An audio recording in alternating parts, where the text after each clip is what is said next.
Tetras, vidas, vueltas y ejes del mundo. Es una ojeada plural al mundo y también un espacio en el que el auditorio y los conductores pueden reconocer varios ángulos de análisis.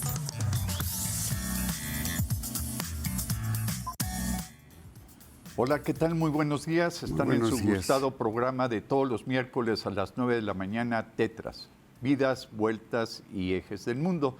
Comuníquense con nosotros, ustedes conocen nuestros datos, todos los mensajes que nos puedan enviar, los comentarios, estamos a sus órdenes en nuestros teléfonos que están en la pantalla. Siempre estamos en la mejor disposición de atenderlos. Recuerden, son los teléfonos de la universidad a la extensión 37120. Estamos en vivo y el próximo sábado se retransmitirá este programa a las 5 de la tarde. Gonzalo Guajardo, buenos días, ¿cómo estás? Muy bien, muy buenos días. Fíjate que no encuentro el texto con el que vamos a comenzar hoy y esto me tiene un poco alarmado. No hay problema, yo te lo puedo... Sí. Es que justamente lo que hoy estamos viviendo en Querétaro, en México, gracias. ¿Es? Sí, sí, ¿verdad? Sí. Pero luego sí. Sí. Lo que estamos viviendo en Querétaro, en México y en gran parte del mundo, pues es muy, muy alarmante. Enseguida, después de dar lectura a esta reflexión inicial, se va a ir comprendiendo cuál es el tema que nos ocupa el día de hoy, pero ciertamente es un tema de alguna forma muy grave porque aunque no tiene un sustento, dijéramos, teórico, sin embargo, en términos operativos, en términos prácticos, nos encontramos con una realidad que nos separa a unas personas de otras y me refiero específicamente en función de una línea de trabajo, una línea productiva, una línea de vida y esa línea que nos divide, nos separa, nos hace diferentes es por un lado la vida urbana que hoy tiene un predominio estadístico en el mundo entero porque la sociedad cada vez más se aglutina en torno a centros de producción urbana, de producción industrial, y por otro lado, los centros rurales, los lugares donde se trabaja predominantemente el campo. Y aunque tienen una concatenación y se pueden articular, la realidad es que se está viviendo una separación radical. Ya, Sergio, gracias. Y entonces preparamos este textito, digo, como editorial, para poder entrar en materia. Dice así: desde que en Occidente se llevó a cabo la revolución industrial, se han venido dando en el mundo varias transformaciones drásticas. Una de esas transformaciones consiste en la separación de espacios específicos para montar las zonas industriales, es decir, se buscan terrenos para la instalación de fábricas, espacios para levantar viviendas para los obreros y espacios para poner algunos servicios como mercados, escuelas y centros de atención médica. Como contraparte, el campo, entiéndase el agro, es un espacio privilegiado o que se ha visto privilegiado para la siembra y la cosecha en términos generales de granos y de productos para la alimentación, aunque puede ser también para otro tipo de actividades. Igualmente, el campo, el agro, es un espacio para la cría de animales, el mantenimiento de lugares para recolección y distribución del agua y otros servicios. Así, en Occidente y gran parte del mundo, bajo la influencia occidental, quedaron separados en dos unidades básicas. Una, el agro, el campo, al que el proyecto capitalista le asignó la producción de alimentos básicos para la población del mundo entero. Y por otro lado, la ciudad, ideada para instalación de factorías, viviendas para obreros, espacios para generar servicios y sobre todo para el beneficio de la parte patronal.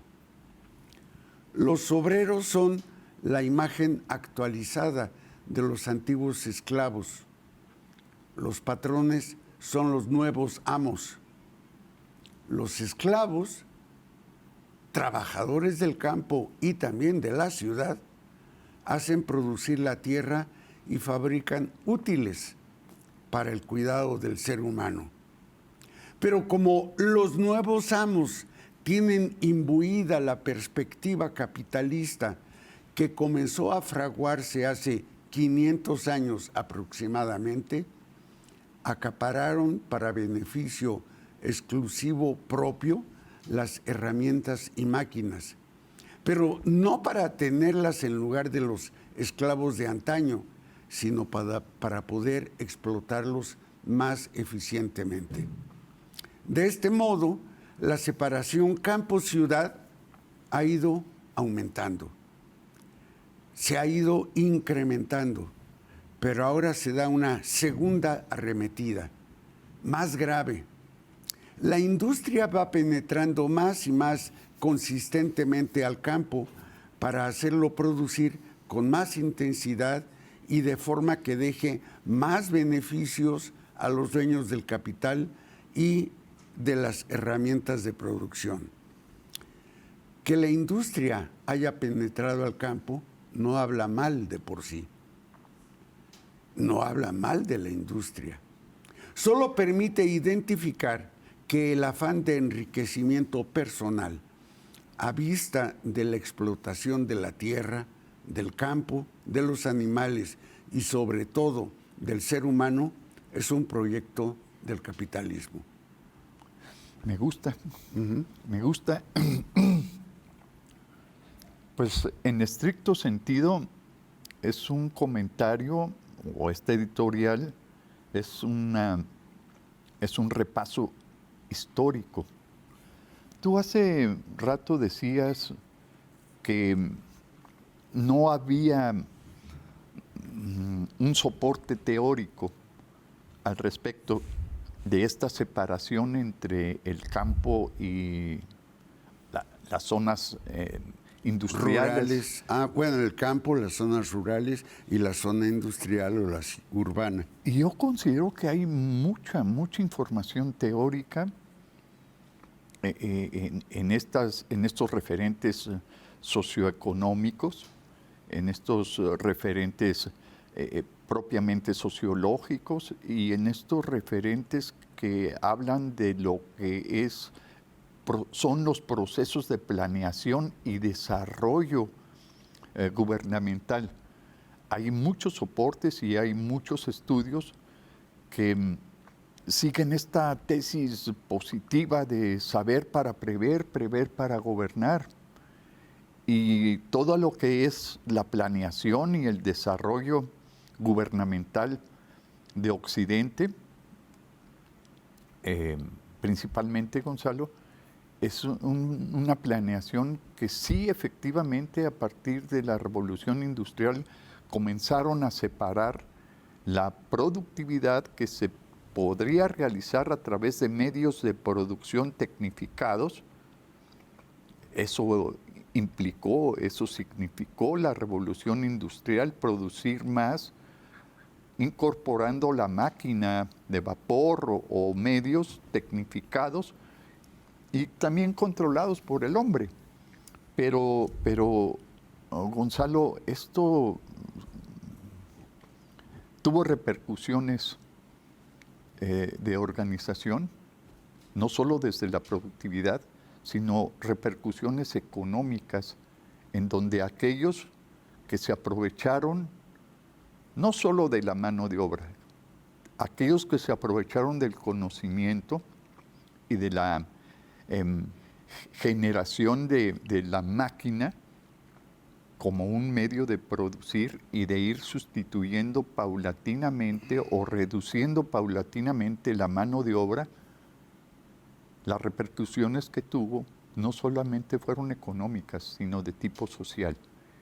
Y me refiero a que tendríamos que identificar lo que hoy vemos como principios de discriminación, principios incluso racistas, en donde la clase social se significa como una clara diferencia entre quienes ostentan un poder económico, organizan y administran lo que la mano de obra va a generar y que está detrás de la máquina. La clase social, dueña de los medios de producción o que apoyan a los medios de producción y a quienes son los dueños, y aquella que se incorpora al proceso productivo ofreciendo su mano de obra y que ha sido desplazada, decía yo, constantemente, dependiendo del grado de tecnificación que tenga el medio para producir bienes y servicios. Sí, estoy de acuerdo contigo, ha sido desplazada, pero me parece que, o es mi convicción, no es solo un parecer, sino es mi convicción que ese desplazamiento no fue fortuito, al azar u ocasional, sino fue un desplazamiento buscado, dijéramos, con insidia, porque cuando la humanidad comienza a tener avances, dijéramos, en el conocimiento de la tierra, en el conocimiento del suelo y la innovación para la producción, para la mejor y mayor producción de la tierra, y de ahí proviene, por ejemplo, la idea de la revolución campesina, de dominar la tierra, de poderla hacer producir, es la producción agrícola, que es un parteaguas, porque es un parteaguas de la humanidad, porque antes de la producción agrícola era la cacería, nada más. El hombre salía de sus casas para ir detrás de algunas presas, y por eso es una sociedad que está muy acostumbrada a andar en el monte, corriendo detrás de los animales. Pero cuando se inventa la agricultura, entonces se establecen las comunidades en ciertas zonas, y las primeras formas de agricultura son comunitarias. Hasta posteriormente llega una fuerza dominante que se apropia justamente de las tierras de cultivo y las convierte en propiedad privada. Y entonces se establece una primera gran división entre, por un lado, los dueños de las tierras de cultivo y por el otro lado, los peones o trabajadores de esas tierras de cultivo. Y algo similar sucede justamente con la revolución industrial, porque la revolución industrial, es decir, el descubrimiento del uso de las máquinas, comenzando con la máquina de vapor, comenzando con la olla express, ¿sí? El descubrimiento del funcionamiento de los recursos humanos para construir la olla express, y después todos los demás materiales industriales o herramientas industriales, fue debido justamente a que la gente estaba participando en esto. Sin embargo, hay otra vez la emergencia de un grupo dominante que le hemos estado llamando en nuestro lenguaje interior o interno, tú y yo, Sergio, la sociedad del capital, ¿sí? Se apropia justamente también de esas herramientas y entonces usa lo que llamamos la tecnología para beneficio propio y despoja de ese recurso a la sociedad, que es la única que da lugar a las modificaciones y a las que podemos encontrar aquí. Por esto es por lo que yo me siento tentado para decir que desde un inicio, desde un principio, hay ya una conducta de despojo. Porque lo que estás planteando, Gonzalo, pareciera que fuera muy planito, muy bien llevado, bien lubricado, la relación social que se establece entre aquellos que tienen otra visión de orden, de organización, para poder generar bienes. Y no fue así. Ajá. Históricamente lo que se presentaron fueron muchas tensiones. Sí. Tensiones para que aquellos que tenían el suficiente ingenio para que la olla de vapor generara energía para mover máquinas, no lo hicieron con la idea de compartir, de colaborar, de contribuir a la producción, sino lo hicieron con la idea de apropiarse, de hacer un despojo de aquellos conocimientos que estaban generando la energía para producir y apropiarse de ellas como apropiarse también de las tierras, desplazando a grandes cantidades de gente por la fuerza, imponiéndose por la fuerza, pero también el despojo fue violento, agresivo, y nosotros socialmente creemos que esas relaciones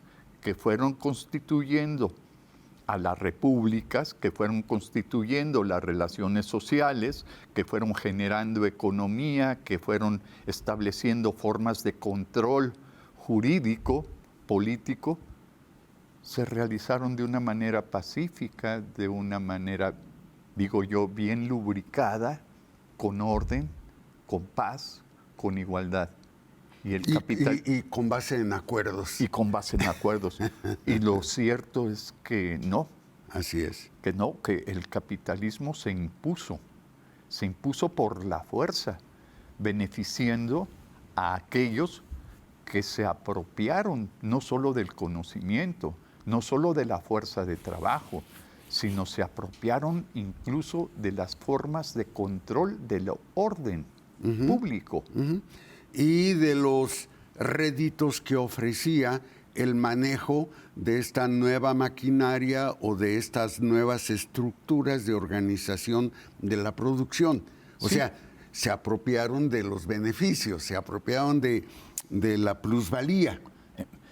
Bien, pero la República viene a legitimar esa forma de establecer homogeneidad en las relaciones sociales, plantear igualdad, plantear orden, plantear progreso para todos, cuando en realidad lo que estaba detrás de ello eran los beneficios que la República iba a otorgarle, a conferirle a los que se habían apropiado, a los que por la fuerza habían desplazado y establecido un control violento, un control en donde no estaba el respeto a la igualdad ni estaba el respeto a la persona, sino lo que estaba de por medio es apropiarse y hacer riqueza para controlar el orden público. Estoy de acuerdo, solo quisiera puntualizar qué podemos entender por república. Sí. Quisiera puntualizarlo.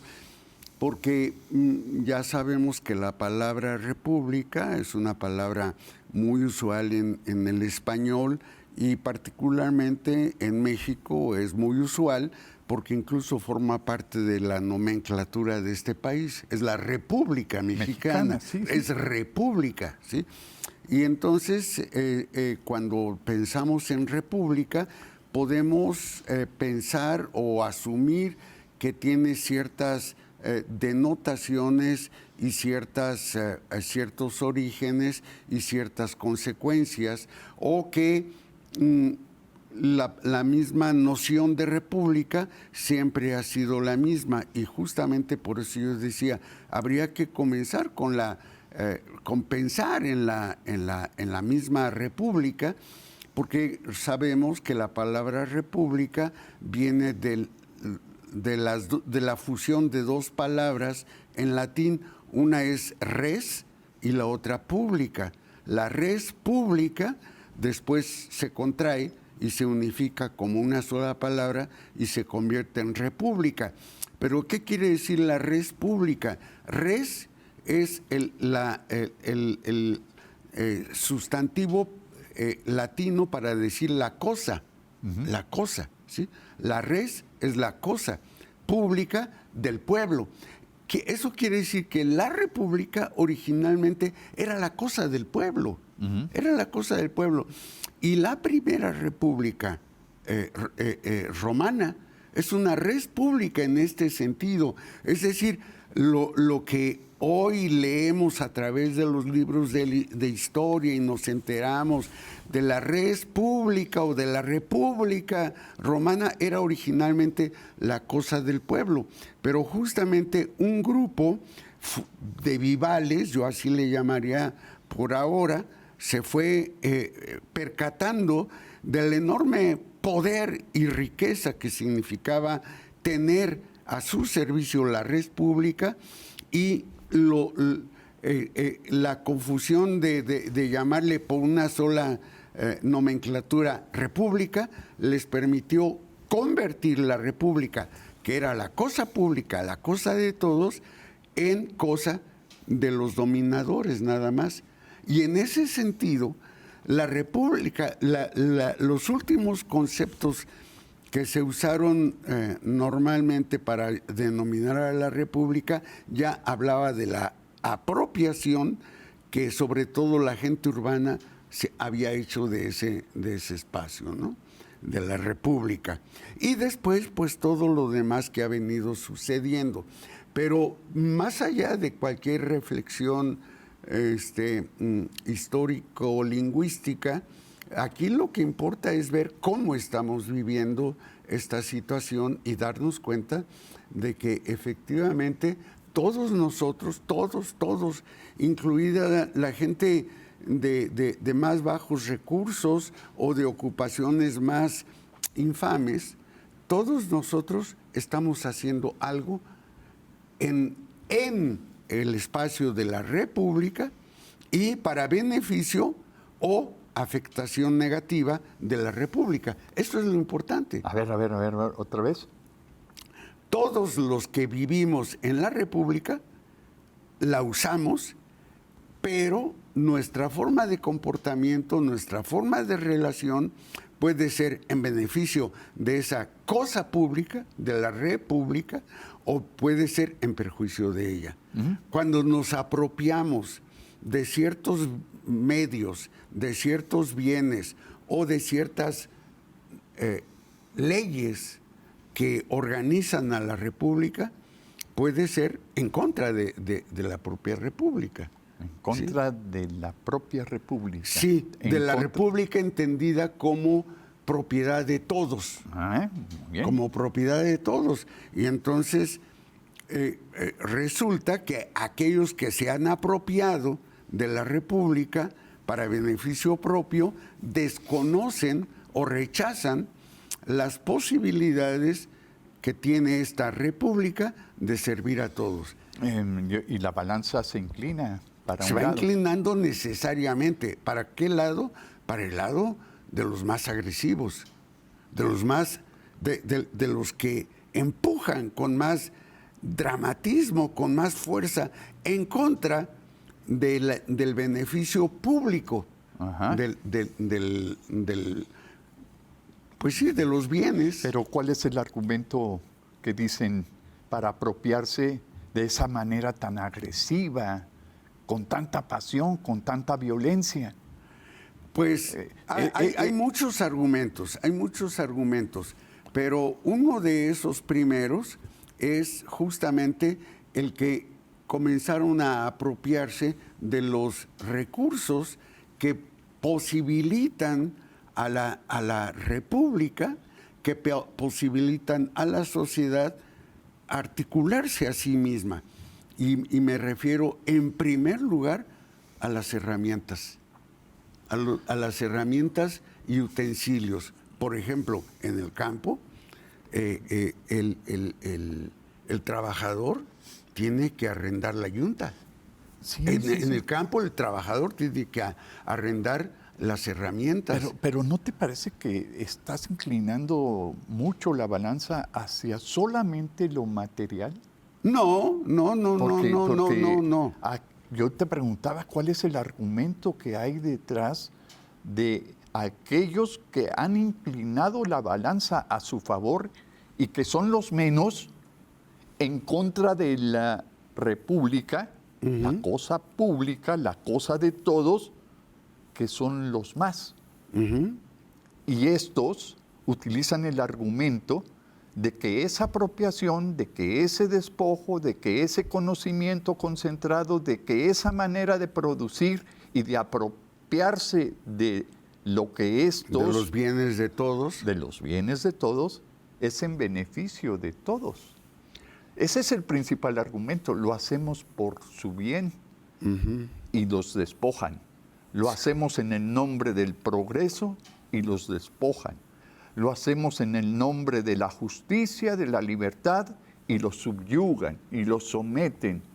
¡Ah, qué bonitos argumentos para justificar y además legitimar despojo, violencia, agresión, someter, oponerse a la insurrección, controlar y hacer una política de gran conveniencia que históricamente se deriva y está caracterizando al capitalismo? Sí, yo creo que no es y tú dices una las argumentación, no es una argumentación exclusiva del capitalismo, sino es una argumentación o un uso de razones que van desde el esclavismo, sí, pasando por el feudalismo, sí, sí, hasta llegar al capitalismo. Sí, sí, sí, sí. Y en ese sentido, desde el esclavismo, justamente los esclavos eran extranjeros que habían sido atrapados en batallas y se los llevaban prisioneros a la tierra propia, y como eran extranjeros, si querían comer tenían que trabajar para específicamente ganársela, pero además de trabajar para ganarse su comida, tenían que trabajar para los demás. Esa es una forma de... Y entonces el esclavo originalmente no era un esclavo particular, no. Era un esclavo de la población. ¿Sí? Y entonces eran trabajadores de la población. Cuando la época feudal había ya habido todo un proceso de apropiación de las tierras, de apropiación de los bienes, y los que se habían quedado con la propiedad de esos bienes, de esa tierra, usaban a los despojados, a los que no tenían nada, para que fueran los trabajadores, fueran los peones. Y de esta manera se fue estructurando una sociedad en que por un lado están los que sí tienen recursos y por el otro lado los que no los tienen. Estos, los que no tienen, dependen de los que sí tienen recursos. Bueno, pues vamos a continuar hablando de esto y a decir que estos quizás sean los primeros migrantes que hubo. Exacto. Y regresamos en un momento. Vamos a la pausa del programa.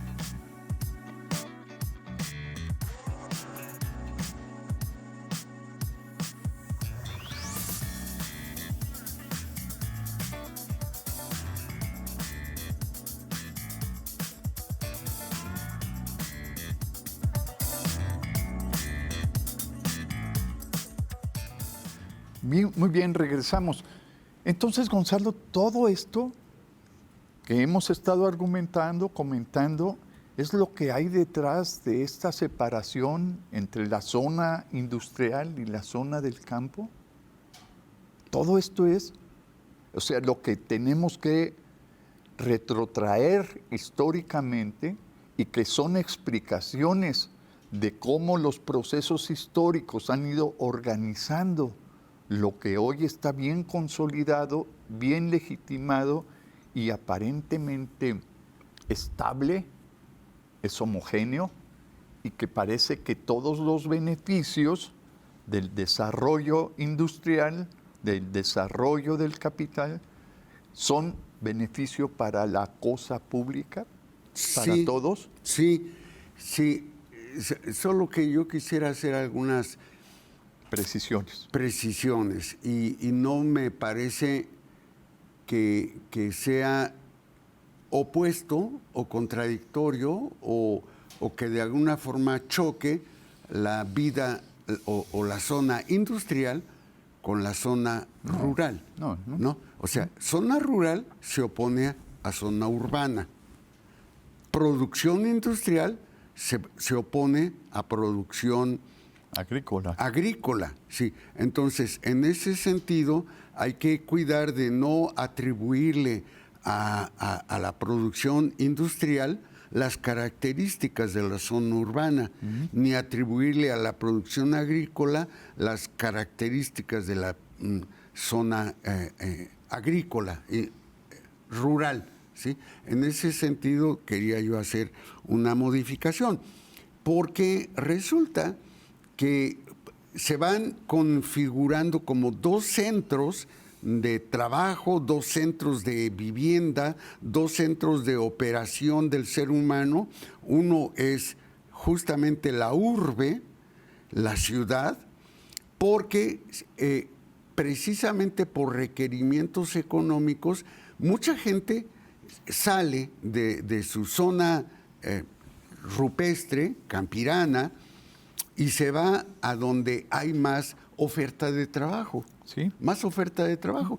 Entonces se migran para allá y esto va generando concentración de población en torno a ciertas áreas, ciertos lugares de producción. Y en ese sentido se van construyendo las ciudades o las urbes. Pero simultáneamente se van también devastando las zonas rurales, porque la gente sale de ahí para ir a la urbe, se va devastando, se va haciendo más escueta, más pobre, y los mejores talentos de una zona cualquiera de vida buscan salirse de ese espacio para ir a donde les paguen mejor o donde puedan desplegarse mejor. Y en este sentido, nuevamente, se va concentrando todo en la ciudad, por eso ahí se fundan las universidades, por ejemplo, ¿sí? Pero también se fundan los espacios de organización política y de organización económica de toda la República, de toda la República. Y por eso vemos en la urbe, en la ciudad, justamente los mercados mejor establecidos, los centros de estudio hasta llegar a las universidades y los posgrados, el poder político concentrado, el poder económico concentrado y las mejores viviendas con todos los servicios incluidos concentrados en las ciudades. Y repito, esto es necesariamente en contra del campo porque se va viendo progresivamente despojado. Y se vuelve una aspiración para los que viven en el campo, trasladarse a las ciudades, para también buscar cooperar con el desarrollo y cooperar con el progreso, abandonando el campo en muchas ocasiones.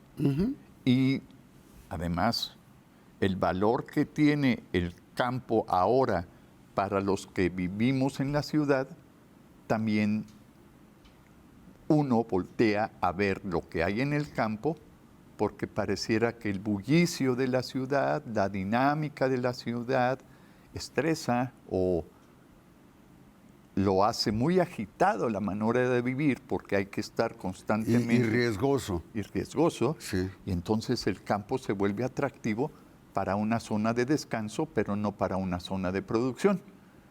Claro que aquellos que han invertido, que aquellos que son desarrolladores y que ven la proximidad del campo, el campo se vuelve muy atractivo por lo barato que puede significar para ellos y por lo que tú dijiste hace un rato, ese término que le llamaste plusvalía,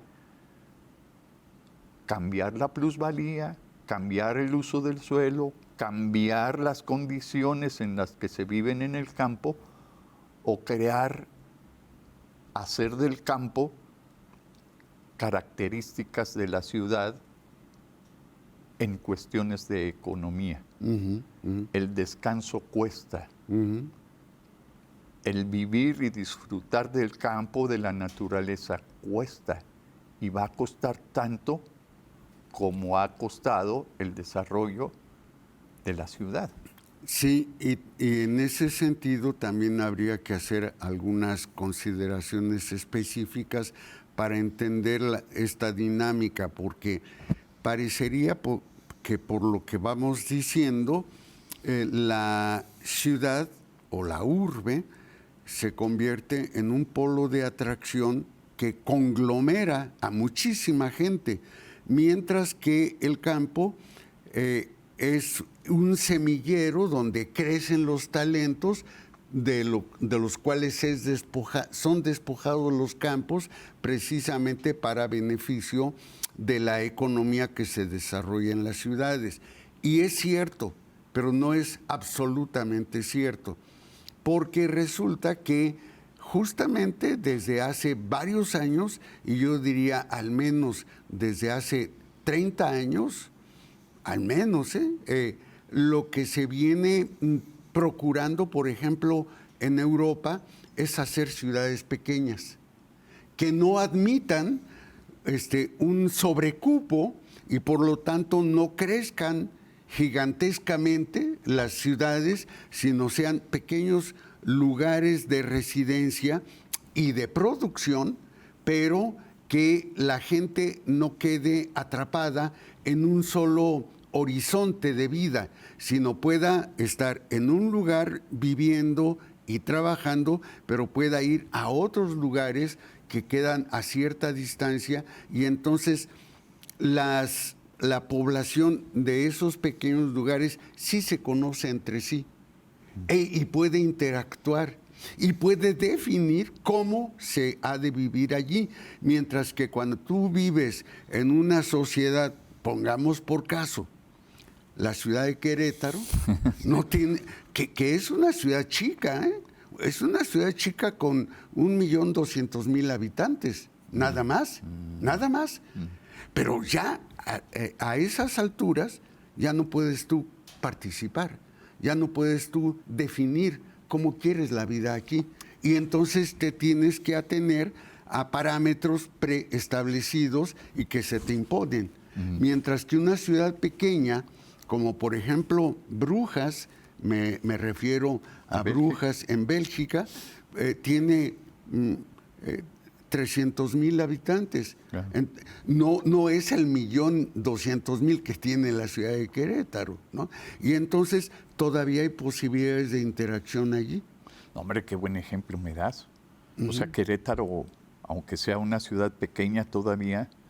Pequeña comparativamente con la Ciudad de México, o con Guadalajara, o con Monterrey, pero en el marco general de desarrollos urbanos es un monstruo.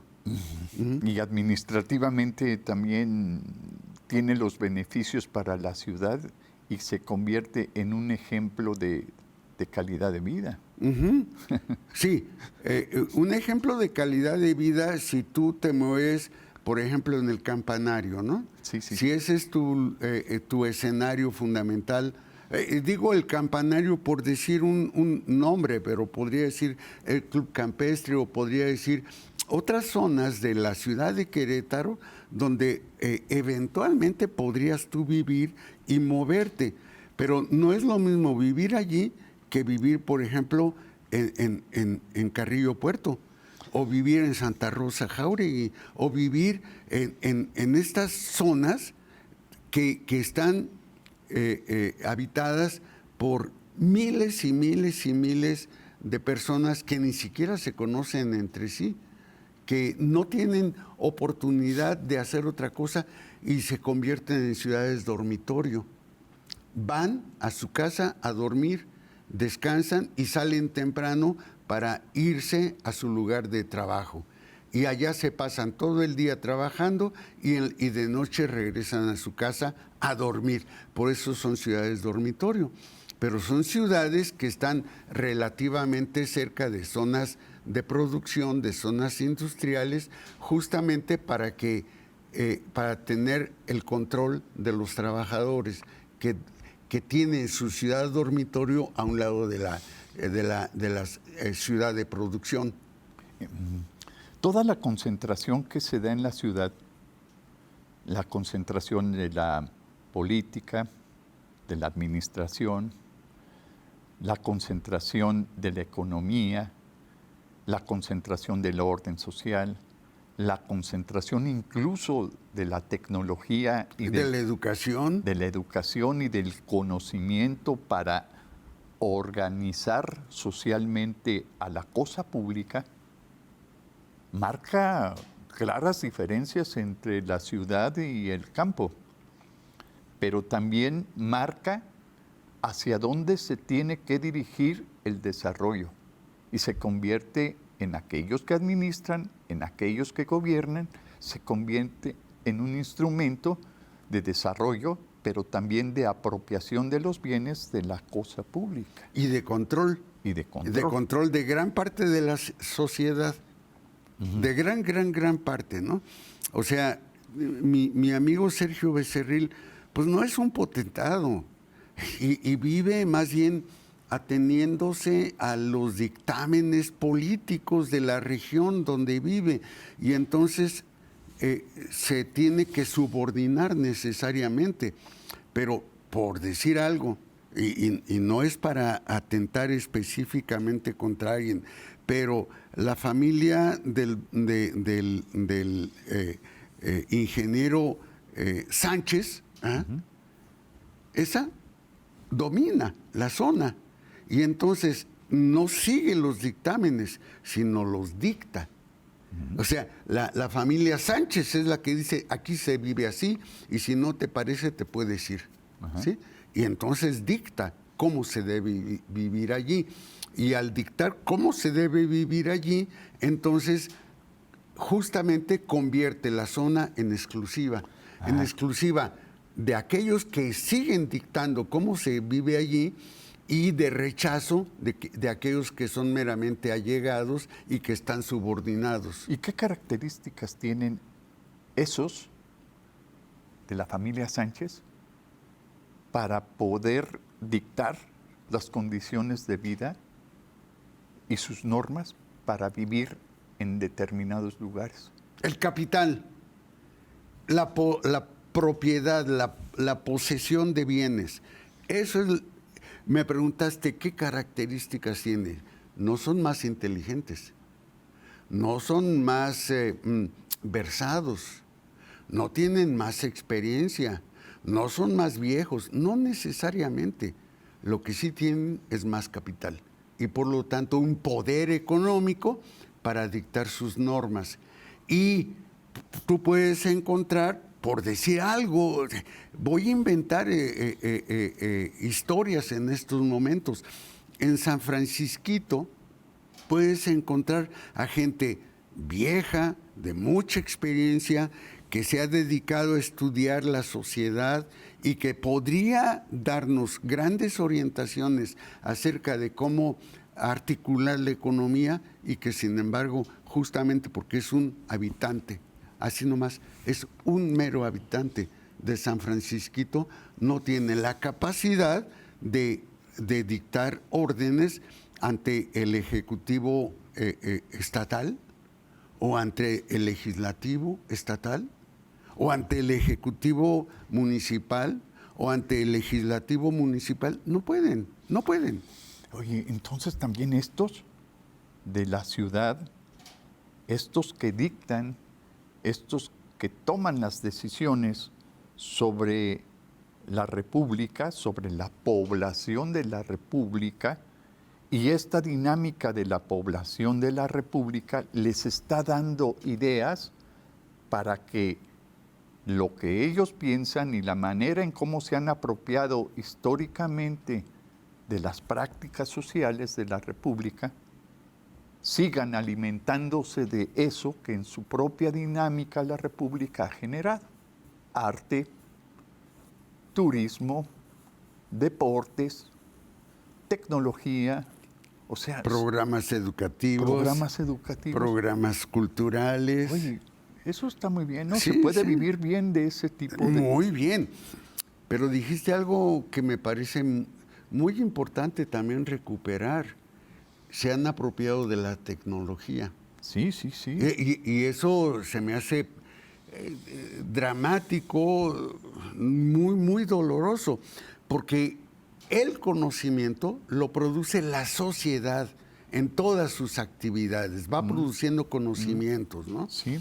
Y va logrando identificar, por ejemplo, el ritmo de las mareas aquí en mi zona, si hay mareas, o de los movimientos telúricos, si hay movimientos telúricos, o de los vientos, etcétera, y va formulando tesis, va formulando de alguna forma reglamentos que posibilitan controlar o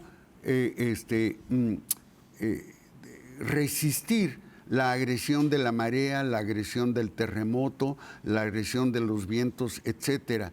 Pero entonces el gran industrial, el gran capitalista invierte una fuerte cantidad, compra una patente y hace la patente para el control de los vientos, para el control de los terremotos, etcétera, y entonces se convierte en dueño de la naturaleza, en dueño de la producción de los bienes, y entonces vemos que se organizan universidades privadas.